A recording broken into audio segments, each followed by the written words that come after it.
This is Viewpoints collaborative show. It's called Reaching Out. A small group of artists have reached out into their community to someone they identify with, and the art you see is a result of that collaboration. It may be a family member, someone that they know personally, or someone in the community, and the art is as unique as that collaboration.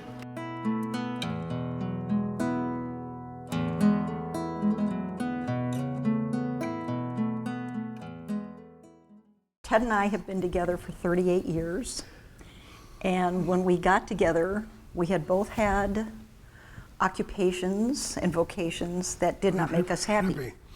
Well, it wasn't there was so much unhappy, we just said when we got together we were not going to do anything we didn't enjoy doing. And so we have accomplished that for 38 years, and this is just the latest adventure for the last 12 to 13 years. And so for me, entering a new, I guess, career, if you will, in the art world is something totally different from things that I had done previously. I decided to ask Ted because of all of our other businesses that we had done. We had worked together and managed not to kill each other, which is always a good outcome for a project or a job. And I have such respect for the wood work that he has done that we thought, why don't we combine some of the woodwork that he's, different techniques and ideas, and we drew out sketches and figured out how to incorporate and frame out pieces of clay and pieces of wood and stain them and finish them, and I put glazes on. And this is a different slant on dawn to dusk, taking what we would see of the island of Lanai.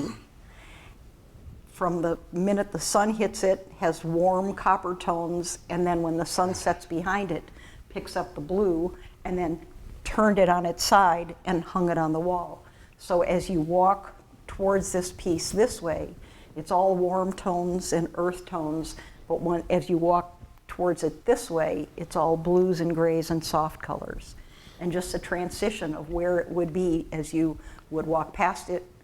You feel one way and you walk past it the other way and you feel the other way. The vertical structures is a Philippine mahogany, and it's very dense wood. In fact, I use several saw blades cutting the darn stuff. It's so dense. In the meantime, I was a great fan of letting the wood, colors of the wood be natural, so I just use a very clear varnish, if you will, to put a coating on them, and that enhanced the grain. So we're doing that, and there's several coats on it, each one hand rubbed out between, so there's no bumps on it whatsoever, no graininess, grit. And then had to make a division, if I may point, using this, and had some grain, and that is a fir, and use that, and just did have to stain that to get some color to enhance that. So joining it together are dowel rods, and that's holding everything together with some good glue. And we love the ability of clamps to hold everything together and squeeze it in to make an integral piece of it. And the thought was with the combination of different lengths, obviously to make this not totally symmetrical, but somewhat so there was a flow. And from one side to the other, the verticality of it made it flow to make it somewhat of we think, an interesting piece to hang on the wall. And then for the ceramic part, I had to work within the parameters of the design that we set up and make pieces to fit in each slot. They had to stand vertically, so firing them was, let's see, what's the word for it? A nightmare? Yeah. Because I had to prop them up. Bisque, not so bad because they didn't, I had to stand them up, but I could put pieces against them. In the gas kiln with the glaze on them, I had to support them way down low. So there were several pieces, and I did make extras, but there were several pieces that just went like this. And once clay does that, that's forever. So those went by the wayside. Unfortunately, I had enough extra pieces that we were able to do the entire structure. On each of these pieces, on the top half inch, I used a red iron oxide on one side and cobalt carb on the other. And because they stood vertically, the glaze that I applied to both sides was another, because I had to prop them up and spray them. I couldn't just dip them, I had to prop them up and spray them, and then make sure that the glaze wasn't touching anything else in the kiln. And that was very complicated, but the glaze that I used covers the oxide, but lets the oxide come through, so you see the copper color through the glaze. The copper's on the clay, and then the glaze goes over it, but the copper comes through, and then it slides down. Lets the iron oxide particles and the cobalt just slide down the side.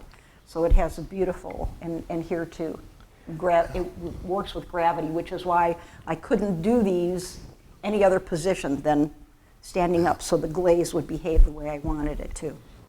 And then when we decided to do the second piece, it was an idea that I came up with that didn't involve the wood at all, but involved the same concept that the two of us had discussed of having the ridges and the ripples, but instead this time we made it a three-dimensional. I made it a three-dimensional piece and have a separate base, the large bowl, another base, the smaller, and then the little floret in the center with the same concept. When you look at it from the side, you see the earth tones. When you look down in, it's brilliant blue and heavenly and earthly. Is reaching out from the bamboo forest. And that piece, we laughed the whole time we were working on it. We just thought it was so, because we've all wandered into that bamboo forest and gone a little further than you should and go, oh, now what? I immediately envisioned bamboo and hands saying, let me out of here, or help me find a way out, or grab my hand and pull me out, or I've gotten this far, I think I can get the rest of the way. And I immediately had that idea. It was how to do it and get the bamboo and get the right sizes, and Ted used his skills to figure out how to fasten them all together. But the bamboo, I just love the characteristics of it, and because we've had it for, I think, 12 years now. In the garden. Bamboo in the garden, we have good diameter, a good caliper of it, so it really made it very effective with the ceramic. And part of the reaching out, it's almost a Hawaiian tradition, because if you think of all the things that have been built with stone and rock and handed for miles and miles and miles to build fortresses and places of safety, this is reaching out, and so we think that we're all reaching for something better, if you will, and this is part of that feeling. We're very fond of that attitude. Things change when new artwork comes into the world. Things change. We change to reflect having the knowledge and the experience. We now know we can actually do this and both come out unharmed. And it was really fun. It was really fun. There is the point that before this I did have a full head of hair. So let us understand.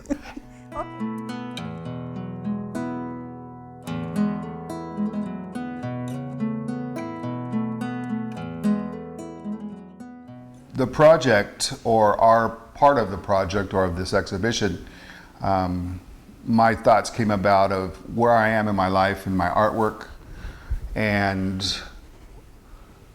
it went to the desire to try to make some changes. And I thought the best way for me, something to look into, was to go down to the Dharma Center down in Paia, where the stupa is, and Lama Gelson, and chat with them.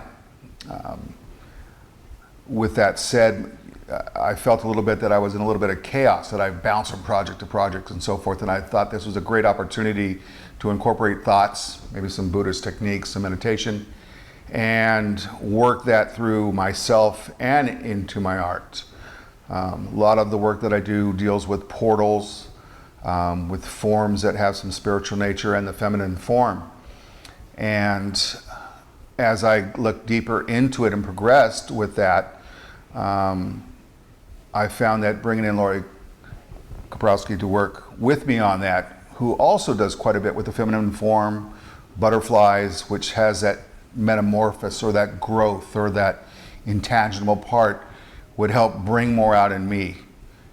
She's a dedicated artist who I admire so much, and I'm hoping that some of that will rub off, as this project is not just about this exhibition for me, but is for more lifestyle change and to carry on with some of the things I've learned while doing it. So that's kind of where it started. Lama Gelson was looking at me as I talked. I think he thinks I'm a crazy person, but he knows I'm an artist, so that was great. And what kind of evolved with it was more, every time I would go there, he wasn't there or he was there, I would walk the stupa. And that became more my mantra and my calming thing that I think is really going to be the residual part that's going to carry on as the project goes forward. Of course, well, Tim and I have been friends for quite a while. We've both admired each other's work greatly for years. The feminine form, the female is definitely my influence in all my work. I'm an oil painter and focus on that. My inspiration on Maui is, of course, from lifestyle, from the windsurfing, the kiting, the running, walking in the ocean, just being from the yoga, the dance, and just being part of nature here, but also the feminine form and just what being a woman, there's strength, vulnerability, power, and the butterflies are definitely a sense of metamorphosis for me, a change, and also a freedom. That's why I had fun doing these, particularly with this project, because Tim, we talked about wood, and this is not my medium, but when you're given work or we're talking about it, you're trying to think what you can do that still resonates to you and your medium on someone else's medium. And then I saw the pieces of wood and really thought how we could work towards this. And I had to practice quite a bit with the carving. I had done a bit of this in college, playing with it. And then talking about the silver, which is a big part of my work. When I do paint, I use silver a lot in my butterflies. And of course, with this particular piece, I do have butterflies very much coming out of the female form. And when I saw this layout in this form and where certain parts of the wood and the organic pieces of the wood were part of, I thought, oh, we're going to do a little bit edgier piece. Whether people get that or not, it definitely resonates with my paintings, with my work, with Tim, feminine, a little bit masculine with the type of wood and more of the, I think, square areas. And then of course we had the natural wood here with the butterfly, which we saw, this looked like a wing right off the bat. But we didn't want to make that so obvious again too, so tried to keep that very subtle with a sense, if people know my work, they may get the feel of it a little bit more, but we also wanted something very elegant. We wanted to keep it contemporary. And with the show with Walking the Stupa, you know, the two titles of the piece, this is View Behind the Silver Lining. So basically abstract the form of the woman peeking through.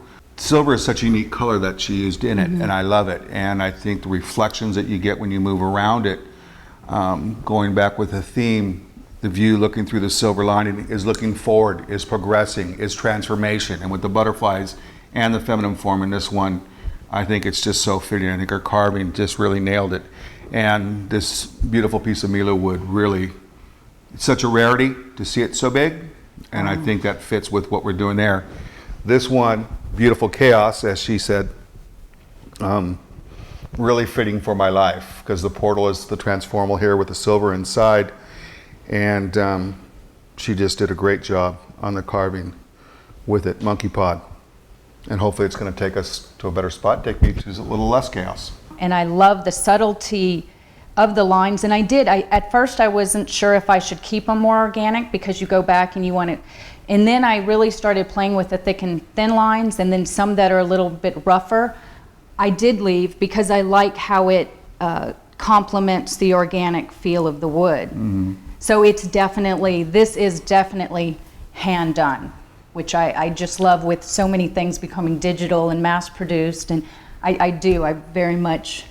And I think that hand done aspect of how she's done her carving, and it to me is just the most unique and beautiful part of this, is because you see where her hand touched it, you see the grooves, and as you walk around the piece, especially with the silver, you get this different reflection and lighting that happens that would not have happened if it was laser cut or if it was these pristine painted lines say on the top. You don't have those little gouges that give this depth to it. And I saw that right off the bat because she does that so well on her in her painting when she uses thicker oils and so forth.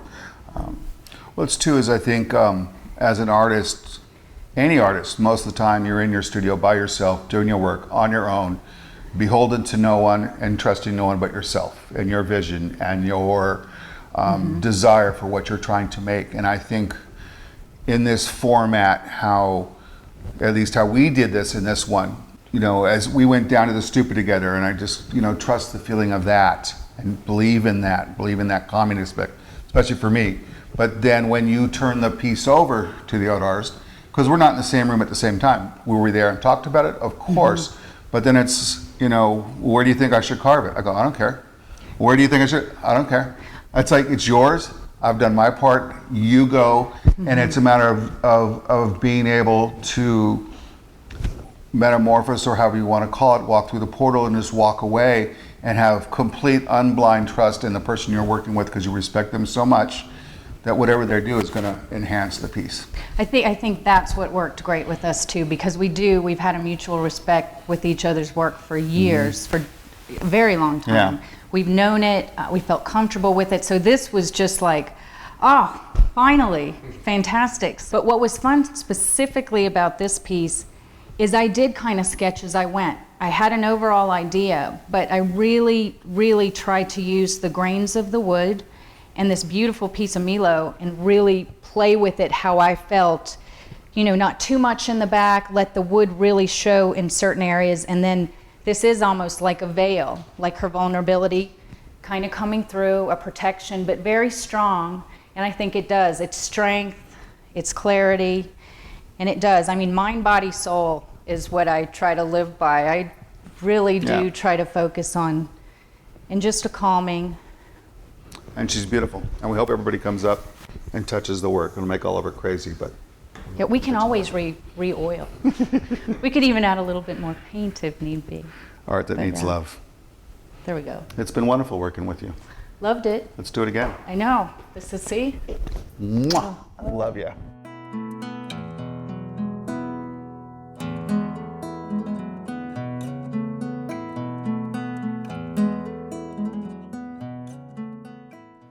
I'm a poet and a travel writer, so I have published a dozen books of poetry, 5 books of nonfiction.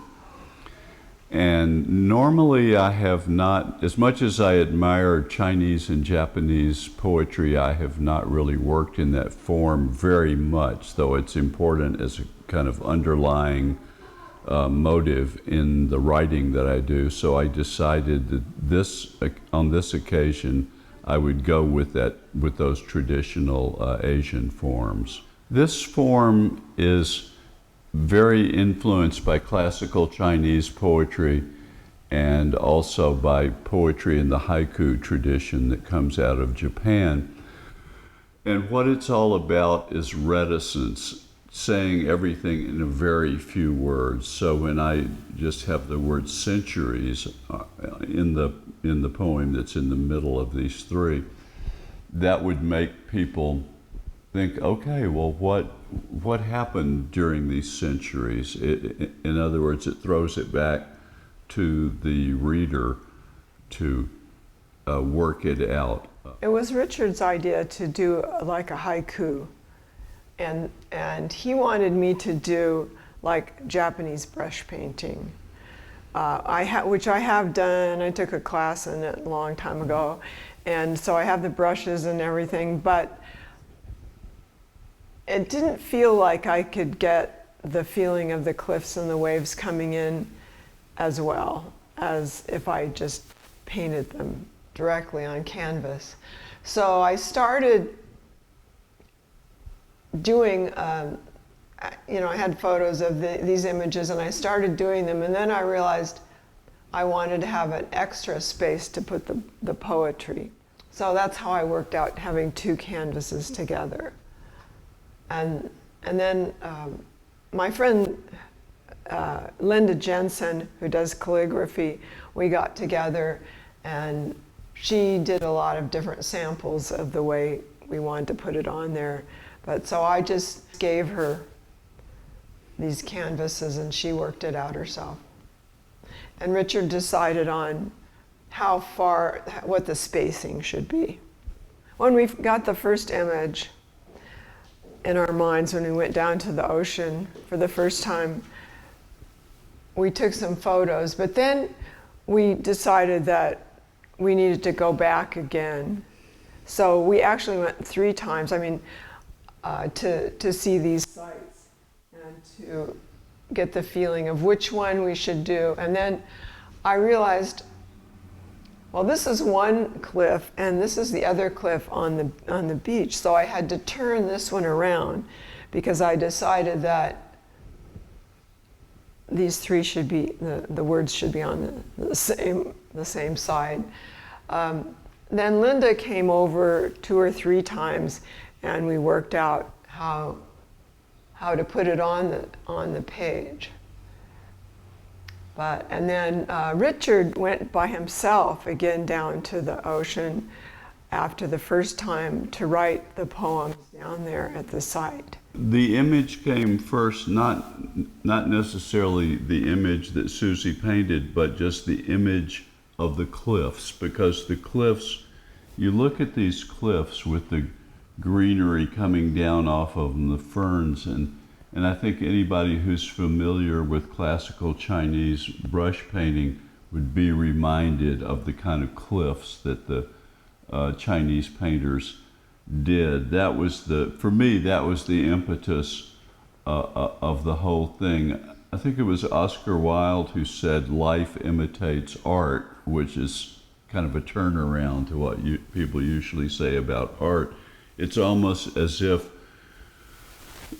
those paintings didn't exist and one hadn't seen them, then it wouldn't occur to you to think, oh, these cliffs look like classical Chinese art. So that's what got the whole thing going. And I'm glad that Susie mentioned the word space, because space is really important in this whole project. The spaces between words, how this one ends, big stones out of the volcano shaped by water, centuries. There's a pause, there's a space before the next thing happens. And I think the concept, the reality of space is very important in this collaboration that we did.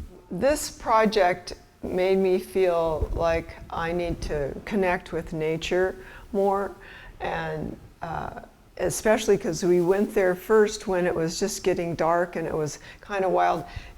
These are kind of sweet compared to what the feeling was at the time.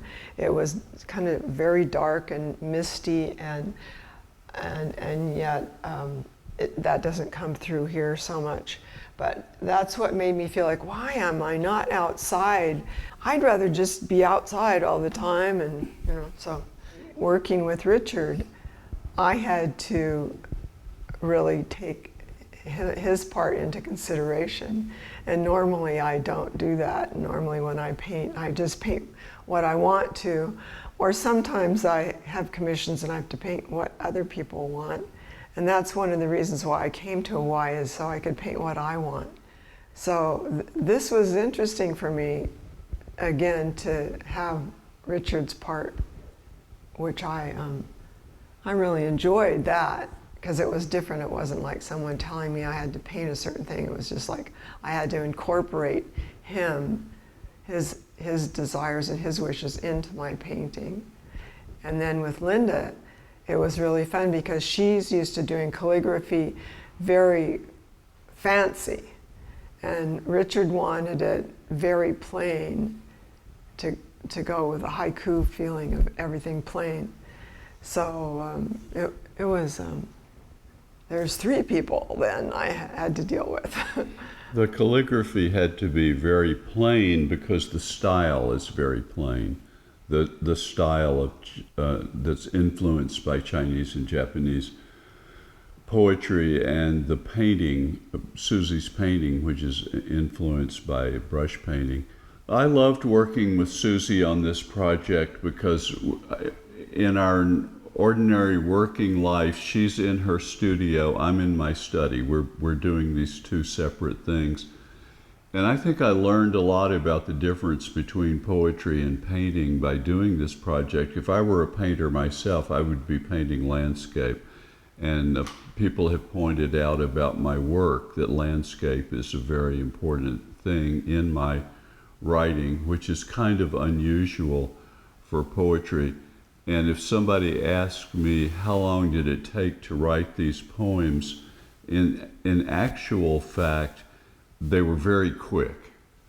I was reading something about Bob Dylan recently. Leonard Cohen asked him how long it had taken him to write one of his songs. He said 15 minutes. And I felt that had resonance for me because I wrote these poems very quickly. But another answer to that question, how long did it take you to write these poems, would be a lifetime. In other words, you bring a whole lifetime's experience into writing something that maybe takes you 15 minutes. So, whereas Susie's work took a long time. That's one of the differences between being a poet and being a painter. We hope we've come up with something that's unified, but in terms of how the work was created, our work was very different.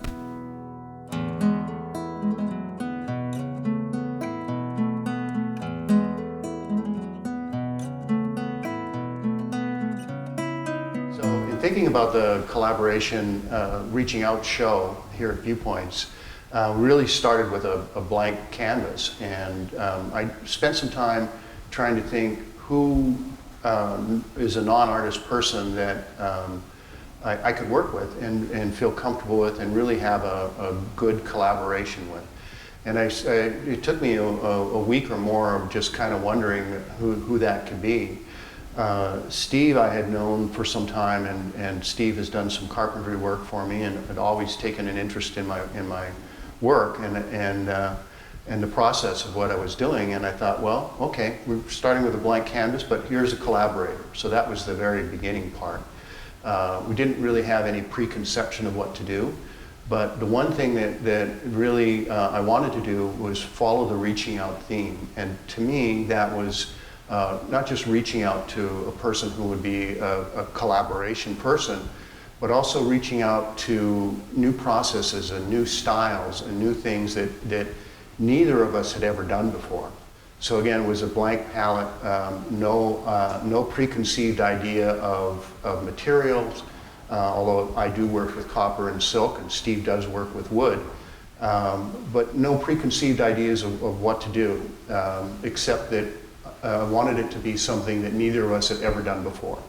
Personally, I've been in home building and construction for many years. So when Jim approached me about starting the project, it was interesting and exciting to try to do something different. My life generally is a hardworking day, and then I lead off into family life and, of course, community service activities. So I volunteer with school and Cub Scouts and Boy Scouting and youth sports. So I've been active in that for many years. And, you know, it brought about something a little different in my life. One thing that was kind of exciting for me to see was when we first sat down and talked about let's bend some copper and I want to etch it, and originally I thought I was going to put color into this because normally my copper work has some color as well. But when I talked to Steve and we started talking about building these forms and bending and mounting the copper on that, a week later he already had the first model done. So he has a very busy schedule, but stopped everything, went into his garage, and immediately came back with our first working model of a waveform that the copper would be mounted onto.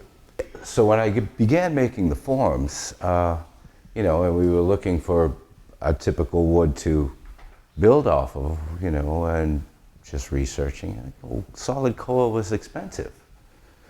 So I decided to try a veneer.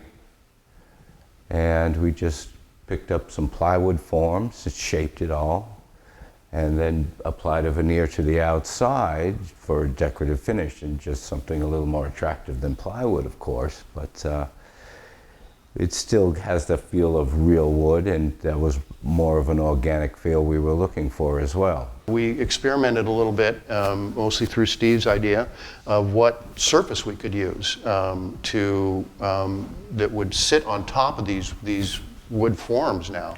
Then for me it was creating the images, and I just start with a polished piece of copper, and I paint on it with, well, first we had to cut it to size, and they're 1 foot wide by 41 inches tall. And then I just start painting with a liquid tar, because I'm going to put these into ferric chloride, which you would just think of as an acid that's going to eat into the copper. And so I start painting just with a brush, and I'll paint anything that is here. These raised areas are where I painted the tar to begin with, because when I put it into the acid, the tar will protect it, so it'll just stay shiny copper. And where I haven't painted, it's going to eat away at it. It's going to go into the ferric for 24 hours, rinsing it off every couple of hours. And after that time period, I'll have this deep image etched into the copper itself. I knew I wanted to do a theme about Maui, and a story of Maui, and a storyline of Maui, and the title of the piece is called Storylines. Each panel represents a story of Maui, and so the very first panel, which was the first one that I did, this represents the storms and the trade winds that brought life to the islands. Because without the storms and the winds, the birds would never get here, seeds would never get here. So you know, this was the beginning of life on Maui, as we know it, was bringing plants and animals to the island. This panel here represents the island as it's first breaking out of the ocean. This is the newborn island, Maui erupting out of the ocean itself and creating a new island. This would be the ocean and the sky as the island is first formed. This bottom area here, to me, represents the early Hawaiians as they first arrived, and they brought agriculture to the island and taro, and started tilling the earth and changing the island itself. This panel here, moving forward, this represents the rainfall that nourishes the island and keeps Maui as wonderful and green as it is. This middle panel represents all the people and cultures that have come here from in the middle of the Pacific and made it a crossroads of the Pacific, and how we all get along as many cultures and societies together. And this represents really going back to nature as big agriculture implodes and folds unto itself, and the land is given back to nature itself, and that's why it's called a storyline. So it starts from the very beginning of Maui, before the island is even here, and the storms and wind are bringing things passing by, as the island is first formed, and now there's something for the seeds to land on, as the Hawaiians got here and started agriculture and the beginning of man. The rainfall that supports us, the people that are here, and finally island going back to nature as it probably was intended to do. It was really exciting to do something different, challenging. The collaboration effort went well. Jim and I guess, had spoken briefly as going through the process about the potential for doing other works, and I wouldn't mind at all. You know, become a little enamored with, you know, working and creating something, and you know, it could be a new direction as I keep moving on.